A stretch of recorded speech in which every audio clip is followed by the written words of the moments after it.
प्रत्याशियों के नामों की सूची जारी होने के साथ ही राजस्थान में कांग्रेस और बीजेपी दोनों ही पार्टियों में जबरदस्त घमासान नजर आने लगा है। सबसे ज्यादा मुश्किल वाला हाल तो बीजेपी का है, क्योंकि बीजेपी ने अपनी पहली सूची में ही जिस तरह से नए प्रयोग करते हुए कई सिटिंग विधायकों के टिकट काट दिए थे, सांसदों को मैदान में उतार दिया था, उसके बाद इस पार्टी के कार्यकर्ताओं की सबसे ज्यादा नाराजगी देखने को मिल रही है।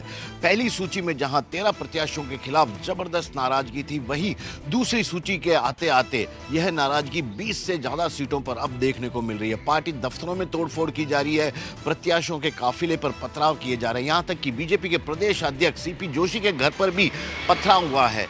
वहीं राजस्थान में कांग्रेस में भी अब तक जितनी उम्मीदवारों के नामों का ऐलान किया गया है, उनमें से कुछ उम्मीदवारों के नामों पर कई लोगों ने ऐतराज शुरू किया। दोनों ही पार्टी अपने उम्मीदवारों के बाकी नामों की जब सूची जारी करेगी, तब देखना होगा कि यह पूरा बवाल किस तरह से किस पार्टी में सबसे ज्यादा नजर आता। कैमरामैन विजय सिंह के साथ श्रीवत्सन, जयपुर न्यूज़ 24। मध्य प्रदेश में टिकट बंटवारे के बाद विरोध थमने का नाम नहीं ले रहा है। कांग्रेस में विरोध भी यहां पर देखने को मिल रहा है। कमलनाथ के बंगले के ठीक सामने आप देखिए, यहां पर जो समर्थक हैं जिनको टिकट नहीं मिल पाया, ये सुजालपुर के जो है कार्यकर्ता है योगेंद्र सिंह बंटी बना, जो है वहां पर जिला कांग्रेस कमेटी के अध्यक्ष हैं, वो लगातार टिकट की मांग कर रहे थे, लेकिन उनको टिकट नहीं दिया गया। उसके बाद ये जो प्रत्याशी जो है जो मांग कर रहे थे, उसके समर्थक यहाँ पर नाराजगी जाहिर करते हुए यहाँ पर देखिए इस तरह से बैठ गए हैं। कमलनाथ के बंगले के ठीक बाहर का ये नजारा है। कमलनाथ अंदर है, दिग्विजय सिंह यहाँ पर अंदर ही है। बैठक तो चल रही है, मुलाकात हो रही है, लेकिन ठीक बंगले के बाहर इस तरह की तस्वीरें देखिए सामने आ रही हैं, और इस तरह की तस्वीरें पीसीसी में भी देखने को मिली थी। लेकिन ये विरोध जो है, जिन समर्थकों को टिकट नहीं मिला, उनके समर्थक ये विरोध जो है वो थमने का नाम नहीं ले रहा है, और चुनाव के दौरान इस तरह का विरोध कांग्रेस के लिए मुश्किलें साबित कर सकता है। कैमरा पर्सन कमलेश व्यास के साथ श्रीवास्तव, न्यूज़ 24, भोपाल। केंद्र की मोदी सरकार के द्वारा चलाई जाने वाली विकसित भारत संकल्प यात्रा को लेकर विवाद हो गया है। कांग्रेस पार्टी ने कहा है कि ये ब्यूरोक्रेसी और सेना का दुरुपयोग है और मोदी सरकार उनका राजनीतिकरण करने का प्रयास कर रही है। आपको बता दें कि प्रधानमंत्री मोदी ने देश भर में एक रथ यात्रा निकालने का फैसला लिया है, जो कि किसी राजनीतिक दल की रथ यात्रा नहीं होगी, बल्कि केंद्र की मोदी सरकार की रथ यात्रा होगी। इसके जरिए देश भर के 765 डिस्ट्रिक्ट में 2,69,000 ग्राम पंचायतों तक 1500 सरकारी रथ पहुंचेगा। इसमें केंद्र सरकार के 170 अधिकारी मौजूद होंगे और ये सभी डिस्ट्रिक्ट के रथ के प्रभारी होंगे। और सरकार की योजना ये है कि इस रथ के जरिए केंद्र सरकार के 9 साल के कामकाज को जनता तक पहुंचाया जाए। केंद्र सरकार के द्वारा निकाले जाने वाली संकल्प विकसित भारत संकल्प यात्रा जाहिर तौर पर विपक्षी दलों की नज़रों में खटक रहा है और विपक्षी दल इस पर लगातार सवाल उठा रहे हैं। कैमरामैन नितिन के साथ कुमार गौरव, न्यूज़ 24, दिल्ली।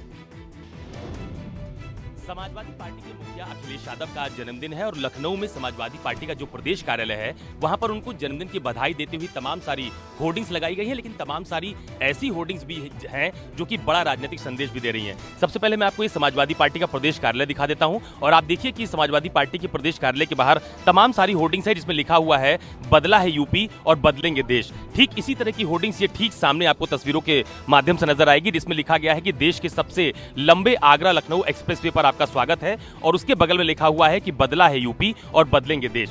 एक तरफ अखिलेश यादव की बड़ी तस्वीर भी लगाई गई है, दूसरी तरफ उनको देश का भावी प्रधानमंत्री बताने की कोशिश भी की जा रही है। लेकिन उनके जन्मदिन के मौके पर एक तरफ बधाई की होर्डिंग्स और दूसरी तरफ इस तरह का एक बड़ा संदेश देने की कोशिश समाजवादी पार्टी की तरफ से की जा रही है। हालांकि समाजवादी पार्टी के नेताओं की तरफ से तर्क दिया जा रहा है कि कई बार कांग्रेस पार्टी का समाजवादी पार्टी ने समर्थन किया है, लिहाजा आने वाले चुनाव में कांग्रेस पार्टी और तमाम सारे गठबंधन के जो नेता हैं, उनको अखिलेश यादव के चेहरे पर लोकसभा का चुनाव लड़ना चाहिए। कैमरा पर्सन धर्मेंद्र साहू के साथ अशोक तिवारी, लखनऊ, न्यूज़ 24। हाजीपुर लोकसभा सीट को लेकर सस्पेंस अब भी बरकरार है। केंद्रीय मंत्री पशुपति पारस और चिराग पासवान हाजीपुर लोकसभा सीट को लेकर अपनी दावेदारी पेश कर रहे हैं। एक तरफ पशुपति पारस कर रहे हैं कि हम वहां के सिटिंग एमपी हैं, इसीलिए मेरी दावेदारी बनती है। दूसरी तरफ चिराग पासवान का कहना है कि हमारे पिताजी रामविलास पासवान की कर्मभूमि हाजीपुर रही है, इसीलिए मेरी दावेदारी जो है वो ज़्यादा मजबूत है। कल केंद्रीय मंत्री पशुपति पारस ने एक बार फिर हाजीपुर में न केवल पंडालों का दौरा किया बल्कि जनता के सामने अपनी दावेदारी को भी रखा। जबकि कुछ दिन पहले चिराग पासवान ने दावा किया था कि बीजेपी ने फैसला कर लिया है, हाजीपुर की सीट मेरे खाते में ही आएगी और हमारे पार्टी का ही उम्मीदवार हाजीपुर लोकसभा क्षेत्र से चुनाव लड़ेगा। पशुपति पारस और चिराग पासवान दोनों एनडीए के सहयोगी दल हैं। दोनों पिछले 6 महीने से लगातार अपनी दावेदारी पेश कर रहे हैं। बावजूद इसके बीजेपी अभी तक इस मामले में चुप्पी साधे हुए है। कैमरामैन ऋषि के साथ सौरभ कुमार, पटना, न्यूज़ 24। नवरात्र का आज 9वां दिन है और आज मां सिद्धिदात्री की पूजा के साथ ही जो भक्त हैं वो सड़कों पे उमड़ पड़े हैं, चाहे मंदिर हो या फिर पंडाल, हर जगह वहाँ की पूजा हो पड़ रही है। और जो दर्शनार्थी हैं वो हर जगह जा रहे हैं और यहाँ पर आपको दिखा सकते हैं किस तरीके से जो पंडाल है वहाँ पे लोग पूजा कर रहे हैं, हवन हो रहा है माता का। और इसके साथ ही जो शाम ढलते के दिन ढलते के साथ मेला का नज़ारा पूरा सड़कों पे नजर पड़ रहा है। एक तरफ जहाँ लोग श्रद्धालु जो हैं माँ की पूजा के उतर रहे हैं, वहीं दूसरी तरफ पूजा के बहाने राजनीति भी तेज है। आरजेडी से लालू प्रसाद हो या फिर मुख्यमंत्री नीतीश कुमार, वो लगातार 2 दिनों से अलग अलग पंडालों में, मंदिरों में जा रहे हैं, पूजा कर रहे हैं। और उनके साथ ही पटना साहिब के बीजेपी सांसद, पूर्व केंद्रीय मंत्री रविशंकर प्रसाद हों या फिर सांसद रामकृपाल यादव हों, केंद्रीय मंत्री पशुपति पारस भी पटना में हैं और सभी लोग अलग अलग पंडालों में जा रहे हैं और वहाँ पर पूजा कर रहे हैं। और इसके साथ ही जो संपर्क है वो लोगों के बीच बढ़ा रहे हैं। कैमरामैन संग साथ अमिताभ ओझा, पटना, न्यूज़ 24। नवमी पर सीएम हाउस में सीएम शिवराज, उनकी पत्नी साधना सिंह और भोपाल की जो 6 विधानसभा हैं यहाँ के बीजेपी प्रत्याशियों ने यहाँ पर कन्या भोज कराया, पैर पखारे। बड़ी संख्या में कन्याओं को यहाँ पर बुलाया गया और खुद उन्हें खाना खिलाया गया, भोजन कराया गया, उनके पैर पखारे गए और उनसे आशीर्वाद भी लिया गया।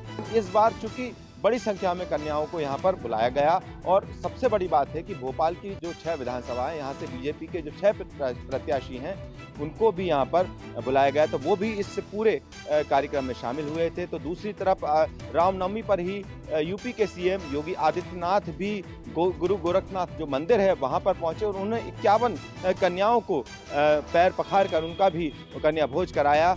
कुल मिलाकर देखा जाए तो ये जो तस्वीरें बताती हैं कि कन्या भोजन के साथ साथ अगर मध्य प्रदेश की बात की जाए तो मध्य प्रदेश में चुनाव भी हैं और चुनाव से पहले तमाम जो प्रत्याशी हैं भोपाल के, उनकी मौजूदगी में कहीं ना कहीं कन्याओं से आशीर्वाद, जो जीत का आशीर्वाद लेने की यहाँ पर कोशिश माना जा रहा है। कैमरा पर्सन कमलेश व्यास के साथ रुपेश श्रीवास्तव, न्यूज़ 24। दिल्ली में रोजगार के अवसर तलाशने के लिए और नए लोगों को नौकरी देने के लिए दिल्ली सरकार ने इलेक्ट्रॉनिक सिटी की कोशिश बरकरार रखी है। हालात ऐसे बनाए हैं कि आने वाले दिनों में इलेक्ट्रॉनिक सिटी को लेकर अब नए मंसूबों के साथ तय किया जाएगा कि आखिर इस सिटी को तैयार करने के लिए क्या कुछ हो सकता है। अधिसूचना यानी कि नोटिफिकेशन जारी किया गया है सरकार की तरफ से। अब तमाम लोगों को कहा जाएगा कि वो बिडिंग करें और ये तय करें कि आखिर इलेक्ट्रॉनिक सिटी को कहीं ना कहीं एक रूपरेखा देने के लिए आने वाले दिनों में क्या कार्रवाई की जा सकती है।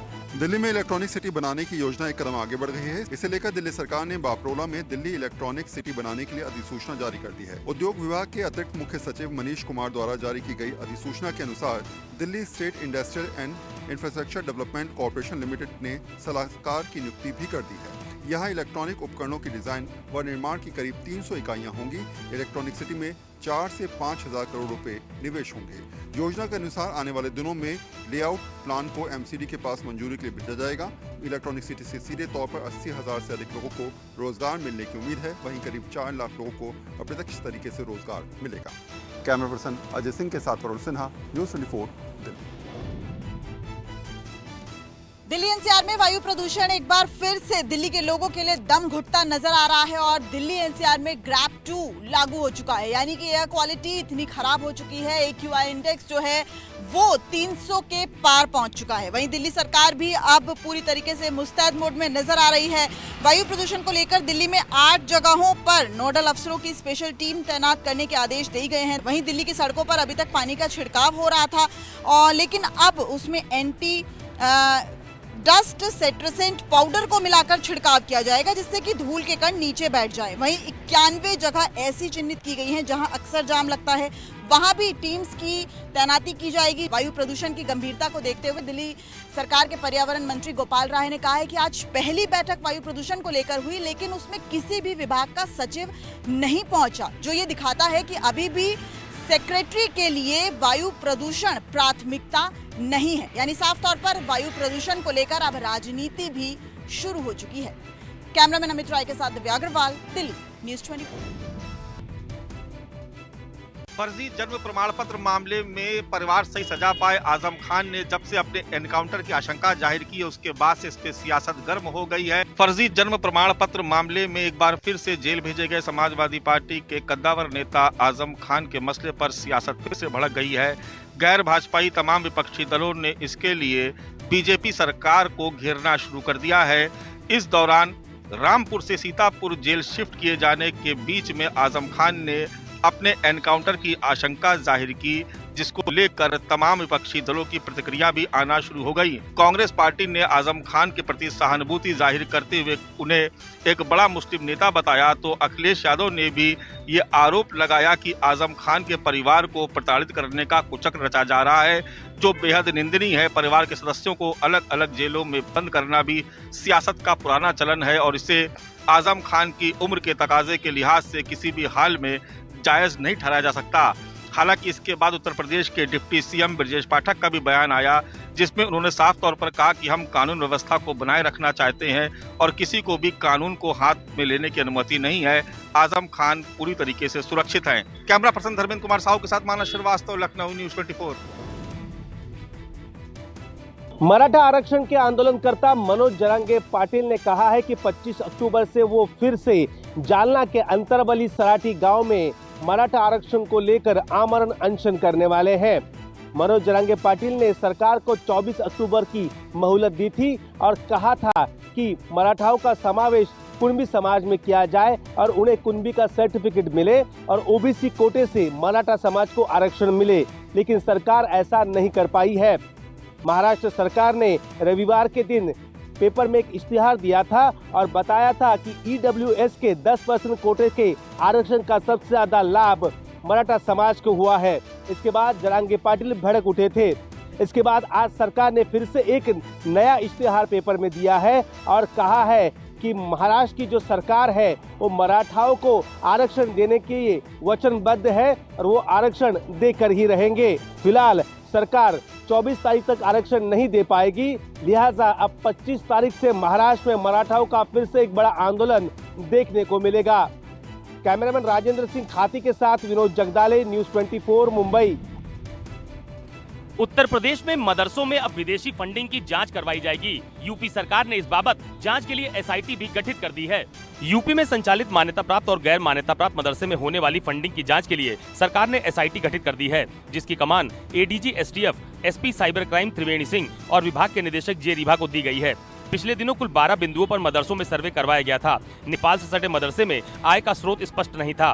बलरामपुर, सिद्धार्थनगर, श्रावस्ती, महाराजगंज, बहराइच, लखीमपुर खीरी में फंडिंग, इसके पीछे इनका तर्क था कि वो ज़कात के माध्यम से मिली थी, जिससे सरकार संतुष्ट नहीं थी। फिलहाल उत्तर प्रदेश में 16,513 मान्यता प्राप्त और 7500 गैर मान्यता प्राप्त मदरसे संचालित हैं। दरअसल यूपी में मदरसों की जांच के वक्त उनसे फंडिंग की सही जानकारी भी मांगी गई थी, लेकिन सरकार उसके जवाब से संतुष्ट नहीं थी, जिसके बाद अब मदरसों में फंडिंग की एसआईटी जांच का निर्णय लिया गया है। कैमरा पर्सन धर्मेंद्र साहू के साथ अशोक तिवारी, लखनऊ, न्यूज़ 24।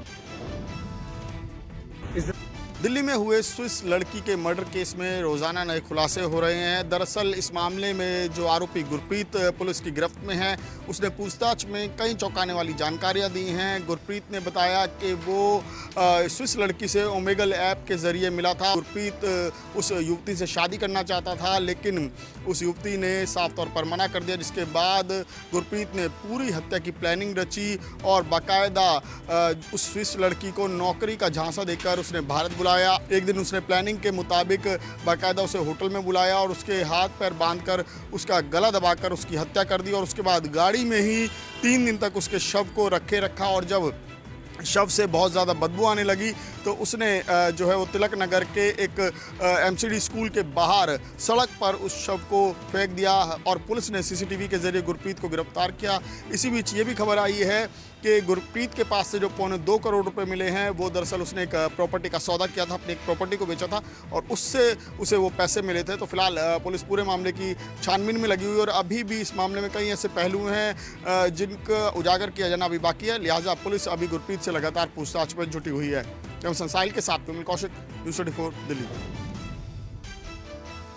पंजाब के पंथिक इतिहास में ऐसा पहली बार हुआ है कि जब पूरे के पूरे गांव को बेअदबी के मामले में श्री अकाल तख्त साहब पर पेश होने के लिए कह दिया गया हो। ऐसा पटियाला के गांव मोहलगढ़ में हुआ जब पर बेअदबी हुई और उसके बाद तख्त श्री केसगढ़ साहब के जथेदार ज्ञानी सुल्तान सिंह द्वारा गांव के लोगों को अपनी गलती मानने के लिए श्री अकाल तख्त साहब पर पेश होने के लिए कहा, लेकिन वहीं पर गांव के हर एक घर से एक एक मुखिया करीब 80 के करीब जो लोग थे वो श्री अकाल तख्त साहब पर पेश हुए, जहां पर श्री अकाल तख्त साहब के हेड ग्रंथी और 5 प्यारों ने उनको धार्मिक सजा सुनाई और सजा पूरी करने के लिए उनको पटियाला के गुरुद्वारा दुख निवारण साहब में सेवा करनी है। वहाँ पर जूते साफ करने हैं, जो जूठे बर्तन हैं वो मांजने हैं और दूसरी सजाएं दी गई। पटियाला के गांव मोहलगढ़ में जहां पर गुरुद्वारा साहब है वहाँ पर बेअदबी हुई थी और इसी बेअदबी को लेके गांव के लोगों ने किसी भी तरह से कोई ध्यान नहीं दिया था, जिसके चलते उनको ये सजा सुनाई गई है। विशाल इंग्लिश, न्यूज़ 24 चंडीगढ़। जम्मू कश्मीर के प्रसिद्ध पर्यटक स्थल भद्रवाह में बर्फबारी हुई है। ये बर्फबारी हुई है भद्रवाह के उच्च पर्वतीय क्षेत्रों के साथ साथ गुलडंडा में। पर्यटक बेहद ज्यादा संख्या में भद्रवाह पहुंच रहे हैं ताकि इस बर्फबारी में जमकर लुत्फ उठा सकें। ज्यादातर यहां पहुंचे पर्यटकों ने कहा कि वो बर्फबारी पड़ने के बाद यहां इसलिए आए हैं क्योंकि उन्हें पहली बार बर्फबारी देखने का मौका मिला है। वहीं कुछ पर्यटकों ने कहा कि उन्हें बिल्कुल भी ये उम्मीद नहीं थी कि भद्रवाह में उन्हें इस मौसम में बर्फबारी देखने को मिलेगी, लेकिन उन्हें यहाँ बर्फबारी देखने को मिली है। आज बेहद आनंदित महसूस कर रहे हैं। प्रशासन ने पुख्ता इंतजाम किए हैं। जितने भी लोग देश के कोने कोने से भद्रवाह पहुंच रहे हैं उन्हें भद्रवाह प्रवास के दौरान किसी तरह की असुविधा का सामना न करना पड़े, प्रशासन ने व्यापक इंतजाम किए हैं। जम्मू कश्मीर के भद्रवाह के साथ साथ गुलमर्ग, पहलगाम में भी बर्फबारी हुई है। वहां पर भी बेहद ज्यादा संख्या में भारत के कोने कोने से तो विदेशी पर्यटक भी पहुंच रहे हैं। भद्रवाह से मेरे सहयोगी साहिर और जम्मू से कैमरामैन पवन के साथ पंकज शर्मा, न्यूज़ 24 जम्मू। क्या महाराष्ट्र ड्रग्स का नया हब बनता जा रहा है? सवाल इसलिए है क्योंकि अलग अलग एजेंसियों ने महाराष्ट्र के कुछ जिलों से जैसे औरंगाबाद, इसके अलावा पुणे, नासिक और सोलापुर से ड्रग्स की फैक्ट्रियां पकड़ी हैं। पिछले 15 दिनों में पकड़ी गई इन फैक्ट्रियों से 750 करोड़ से ज़्यादा का ड्रग्स बरामद हुआ है और इस मामले में दर्जनों लोगों की अब तक गिरफ्तारी हुई है। ताज़ा मामले में DRI ने औरंगाबाद से 250 करोड़ का ड्रग्स पकड़ा है और 3 लोगों को गिरफ्तार किया है। लेकिन हैरानी की बात यह है कि मुंबई पुलिस ने जब इसकी जांच की शुरुआत की तो ये जांच की शुरुआत साकी नाका से हुई थी। साकी नाका में बहुत छोटी मात्रा में एक जगह ड्रग्स बरामद हुई। उसके बाद जब एक के बाद एक कड़ियां जोड़ी गई तो ड्रग्स की फैक्ट्रियां मिलने लगी और सैकड़ों करोड़ का ड्रग्स बरामद हुआ। इससे भी चौंकाने वाली बात यह है कि पिछले 2 सालों में महाराष्ट्र में 5200 करोड़ से ज्यादा की ड्रग्स बरामद हुई है। कैमरामैन अंचल के साथ इंद्रजीत सिंह, न्यूज़ 24 मुंबई। कोलकाता में नवरात्रि के मौके पे लगातार लोगों की भीड़ उमड़ चुकी है और नवमी के दिन में लोग एक पंडाल से दूसरे पंडाल घूम रहे हैं। तो वहीं मां दुर्गा के किस तरह से लोग दर्शन कर रहे हैं, अपने मोबाइलों में मां दुर्गा की प्रतिमाओं तस्वीर उठा रहे हैं। तो वहीं पे सौरभ गांगुली भी लगातार अपनी पत्नी के साथ, डोना गांगुली के साथ में एक पंडाल से दूसरे पंडाल पहुंच रहे हैं। तो कह सकते हैं कि जहां मां दुर्गा की आज नवमी के दिन पूजा हो रही है, वहीं पे लाखों की संख्या में जो श्रद्धालु हैं वहां पे लोग पहुंचे हैं। पंडालों के बाहर भीड़ है, पंडालों के अंदर लोगों की भीड़ है और आज सभी जगहों पे कुंवारी जो पूजा हो रही है, कुंवारी जो कन्याएं हैं उनका भी पूजन किया जा रहा है। तो कह सकते हैं कि कोलकाता में ऐतिहासिक रूप में दुर्गा पूजा इस बार मनाया जा रहा है। लाखों की संख्या में लोगों की भीड़ यहाँ पे सड़कों पे दिख रही है। कैमरामैन विनोद के साथ मनोज पांडे, न्यूज़ 24 कोलकाता। नवमी के दिन मां वैष्णो देवी के द्वार में श्रद्धालुओं का तांता लगा हुआ है। देश विदेश से हजारों की तादाद में श्रद्धालु मां वैष्णो देवी के द्वार पहुंच रहे हैं ताकि नवरात्रों के विशेष दिनों पर मां वैष्णो देवी का आशीर्वाद प्राप्त कर सके। नवरात्रों में अभी तक 3 लाख से ज्यादा श्रद्धालुओं ने मां वैष्णो देवी के दर्शन कर लिए हैं। वहीं इस साल से लेके अभी तक 80 लाख के करीब श्रद्धालुओं ने मां वैष्णो देवी के दर्शन किए हैं। इनमें भारत के अलग अलग कोनों से आए श्रद्धालु भी हैं और विदेशी श्रद्धालु भी हैं। वहीं आज रामनवमी के दिन जम्मू के प्रसिद्ध मंदिर माता बावे वाली के मंदिर में भी हजारों की तादाद में श्रद्धालु पहुंच रहे हैं। मां के जयघोषों के साथ पूरे माहौल को भक्ति में बना रहे हैं। नवरात्रों में इस दौरान श्री माता वैष्णो देवी श्राइन बोर्ड ने श्रद्धालुओं को कई नई सौगात दी है, जिसमें भवन में स्काईवॉक की सुविधा, पार्वती भवन, डिजिटल लॉकर और मां वैष्णो देवी के भक्तों को प्राकृतिक गुफा के मां वैष्णो देवी के द्वार समेत अन्य जगहों पर दर्शन हो रहे हैं। कैमरामैन पवन के साथ पंकज शर्मा, न्यूज़ 24 जम्मू। आवारा कुत्तों के चलते अहमदाबाद के प्रसिद्ध कारोबारी पराग देसाई की मौत के बाद एक नई बहस छिड़ गई है। मशहूर ब्रांड वाघ बकरी के कार्यकारी निदेशक और मालिकों में से एक पराग देसाई की असमय मृत्यु से बिजनेस जगत समेत सभी लोग सोचने में।